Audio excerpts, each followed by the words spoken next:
Assalamualaikum warahmatullahi wabarakatuh. Saya Ardies Kusumawardana. Dalam video ini akan membahas pengujian beton keras jenis konkrit non-destructive test pada mata kuliah teori dan praktik pengujian bahan yang diampu oleh Bapak Mirza Abdillah Pratama. Untuk jenis-jenis pengujian beton keras untuk konkrit non-destructive test, yang pertama adalah probe penetration test.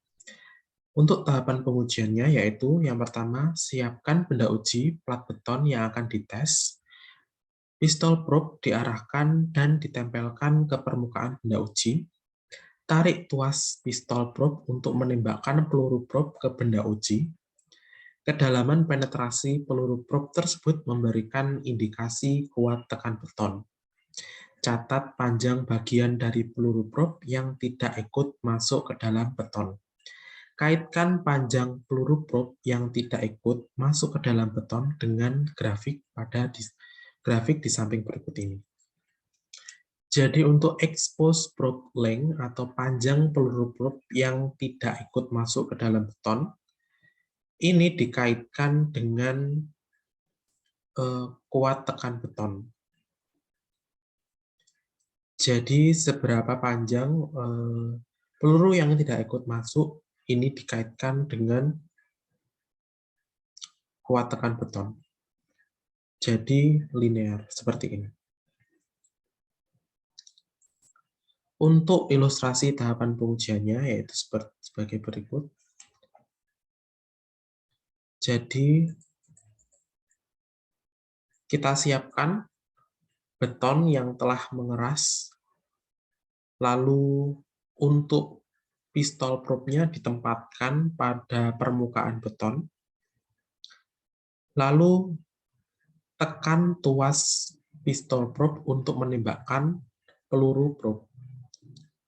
Lalu ukur seberapa panjang dari peluru probe yang tidak masuk ke dalam beton, sehingga dapat dilakukan pembacaan seberapa panjang peluru probe yang tidak masuk dan dibandingkan dengan atau diplotkan dengan grafik hubungan antara expose probe length atau peluru yang tidak masuk dengan kuat tekan beton seperti pada gambar.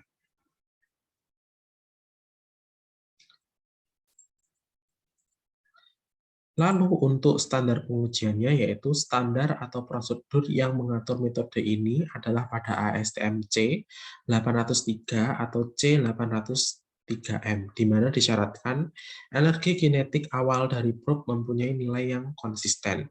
Koefisien dari variasi kecepatan keluarnya probe pada saat ditembakkan tidak lebih dari 3% berdasarkan 10 kali tes yang disetujui oleh balistik. Untuk jenis-jenis pengujian beton keras konkrit non-destructive test, yang kedua yaitu ultrasonic pulse velocity test. Untuk tahapan pengujiannya sebagai berikut, siapkan benda uji yang akan dites, tempelkan transducer di satu ujung penampang beton, tempelkan receiver di satu ujung lain penampang beton, operasikan alat untuk memulai tes. Transducer akan mengirim ultrasonic pulse yang dirambatkan pada beton dan akan diterima oleh receiver. Dan kecepatan rambat ultrasonic pulse dapat terbaca oleh alat dan akan dimunculkan pada monitor. Kaitkan kecepatan rambat yang diperoleh dengan grafik hubungan antara pulse velocity dengan compressive range. Berikut adalah grafik hubungan antara pulse velocity yang merambat pada beton dengan compressive strain atau kuat tekan beton. Jadi pembacanya, misalnya untuk pulse velocity-nya 3 km per second, seperti ini, ditarik ke atas sampai menyentuh garis ini, lalu ditarik ke samping. Ini sekitar 8 atau 7 MPa, seperti itu pembacaannya. Lalu untuk ilustrasinya sendiri dapat dilihat sebagai berikut. Kita menempelkan transducer pada sisi lain dari beton yang sudah keras lalu menempelkan receiver di sisi satunya, lalu sinyal push dialirkan melewati beton sepanjang L, lalu dapat terbaca untuk seberapa cepat pulse velocity melintasi beton, yaitu rumusnya V sama dengan L per T. L adalah panjang beton dan T waktu yang dibutuhkan. Jadi kecepatannya dapat terbaca. Lalu untuk standar pengujian yang digunakan pada pengujian ini yaitu ASTM C597 yang mengatur tentang prosedur metode ultrasonic pulse velocity test. Pengujian yang ketiga yaitu rebound hammer test. Untuk tahapan pengujiannya yaitu siapkan benda uji yang akan dites. Planger diposisikan secara tegak lurus pada permukaan beton. Ketika badan alat ditekan ke beton, pegas yang menghubungkan antara hammer, sistem massa, dengan badan alat menjadi memanjang.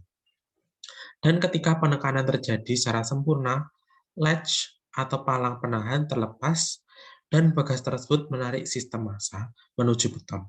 Sistem massa tersebut menumbuk bahu plunger dan kemudian memantul.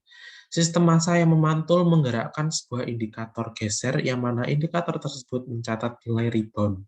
Lakukan pembacaan rebound hammer test sebanyak 15 kali dengan jarak 2,5 cm tiap tesnya.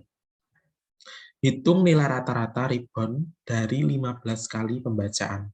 Hubungkan nilai rebound yang telah di rata-rata tadi atau yang telah diperoleh dengan grafik hubungan rebound number dan kompresi strength atau kuat tekan beton. Jadi pembacaannya seperti ini, misalnya didapatkan 20 ditarik ke atas, lalu jika telah menyinggung garis yang telah ada pada grafik ini, lalu ditarik ke samping, lalu dapat diketahui compressive strength atau kuat tekan betonnya. Lalu untuk tahapan pengujiannya sebagai berikut.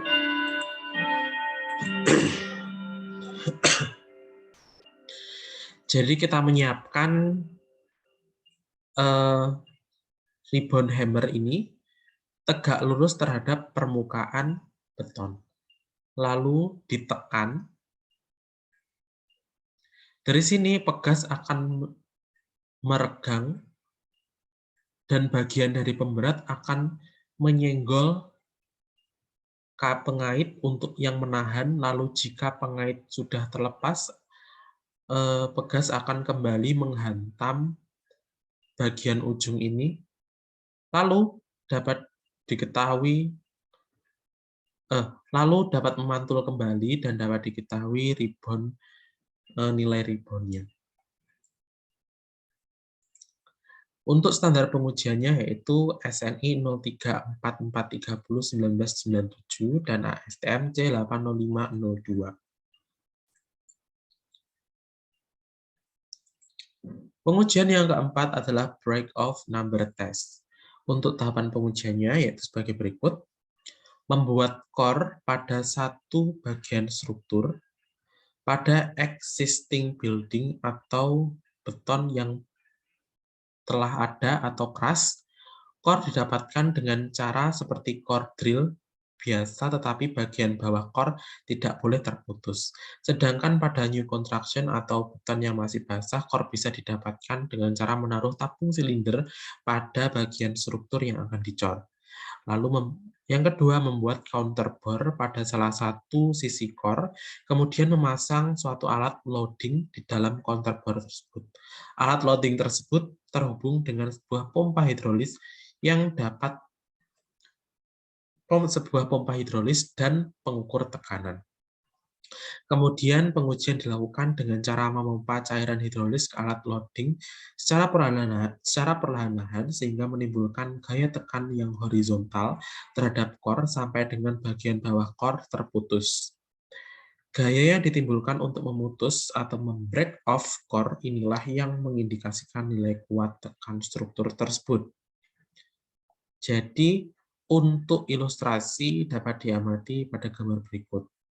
Untuk existing building dapat di-drill bore terlebih dahulu, lalu dapat ditanamkan loading mechanism yang terhubung pada hydraulic pump atau pompa hidrolik yang dapat diukur dalam pressure gauge ini. Lalu cairan hidrolik dipompa pada loading mechanism sehingga akan menekan core ini menimbulkan gaya tekan yang horizontal sehingga nilai break off atau putusnya core ini dapat mengindikasikan seberapa kuat tekan struktur tersebut. Lalu untuk standar pengujiannya yaitu ASTM C1150 yang mengatur prosedur menggunakan metode break-off number test. Untuk pengujian yang kelima dan yang terakhir ini, bernama Cast in Place Cylinders Test. Untuk tahapan pengujiannya, memasukkan cetakan silinder ke dalam slab beton yang akan dicor, kemudian setelah mengeras dan berumur cukup yaitu 7, 14, atau 28 hari sesuai standar pengujian yang digunakan, cetakan silinder lalu diangkat keluar. Mengukur dimensi spesimen beton meliputi diameter silinder dan tinggi silinder, menimbang dan mencatat berat spesimen, lalu silinder yang didapat diuji dengan mesin kompresi tes sehingga nilai kuat tekan yang dihasilkan tidak perlu dikonversi terhadap kuat tekan sesungguhnya seperti pada metode non-destruktif test yang lain. Lalu yang kelima, mencatat capaian beban maksimum yang diperoleh dari alat uji tekan.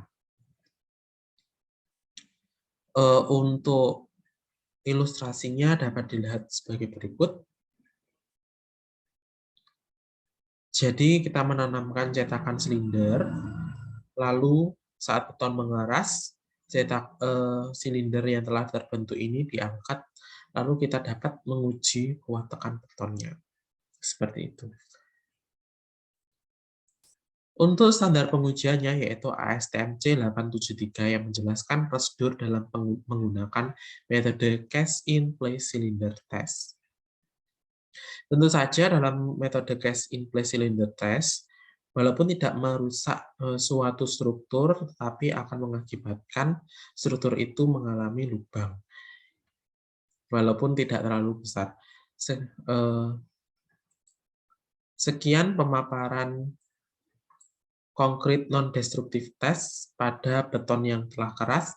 Dari saya, wassalamualaikum warahmatullahi wabarakatuh.